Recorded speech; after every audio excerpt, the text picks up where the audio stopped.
Howdy fellow Garden of Eden followers. So I acquired a couple of pumpkins that were left over from my mother, and I think I'm going to try to can them. I've never done that. Something new to learn, something new to try. It's pouring rain nasty outside, so it's a perfect day for it. I got the oven preheating at 350 right now. Best way I read to skin these things were to just put it in the oven for an hour and then peel it away with like a knife. So I'm going to give it that a shot because I don't feel like sitting over the sink for an hour with the peeler. I'm gonna de-seed them and I'm gonna roast some pumpkin seeds because I don't want to waste nothing. So, and then hopefully by the end of the day I'll have some fresh canned pumpkin for pies and whatnot throughout the year. So stay tuned. Got a big old carving pumpkin.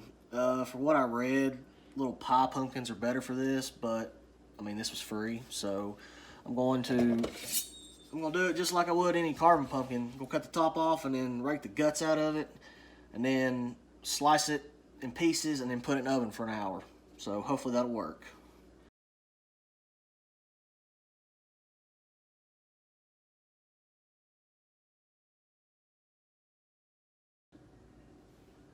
Okay, so we got our pumpkins halved and quartered.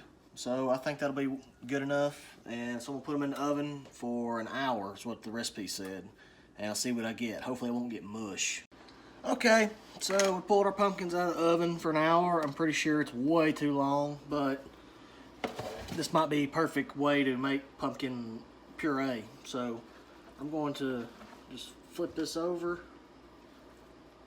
And I mean, definitely does skin easy. Yeah, we'll be making pumpkin puree with this. So I'm just gonna scrape this right into the food processor.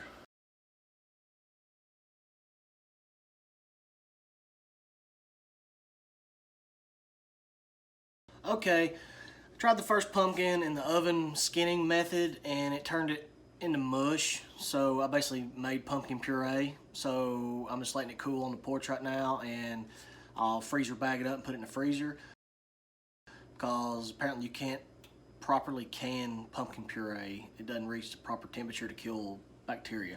So I got my second pumpkin here. I'm just gonna do the old-fashioned way and seed it and skin it by hand with a peeler. And maybe it'll come out right because I really don't have any more room for puree, and canning pumpkin makes it shelf stable, so we'll see.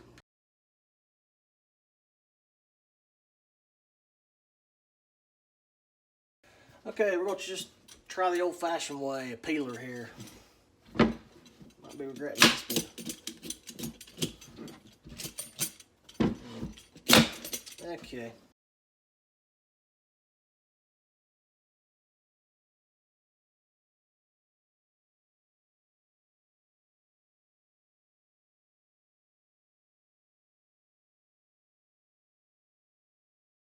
So we have our peeled pumpkin here.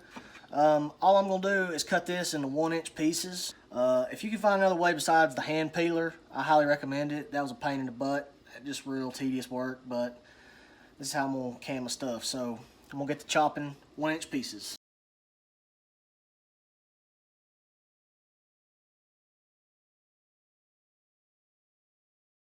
We got the boiling water here.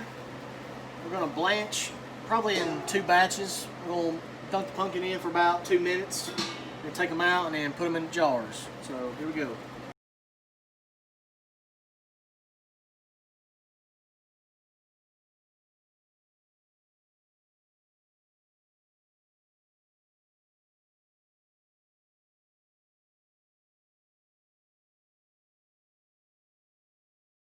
Okay, so now I'm going to take a paper towel and just wipe down the rims of them.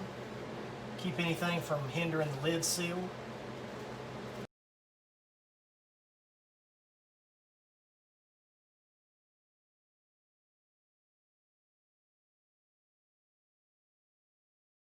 Got the lids and the rings on. Then we're going to load up the pressure canner here and run them at 10 PSI for an hour and a half for quart jars. So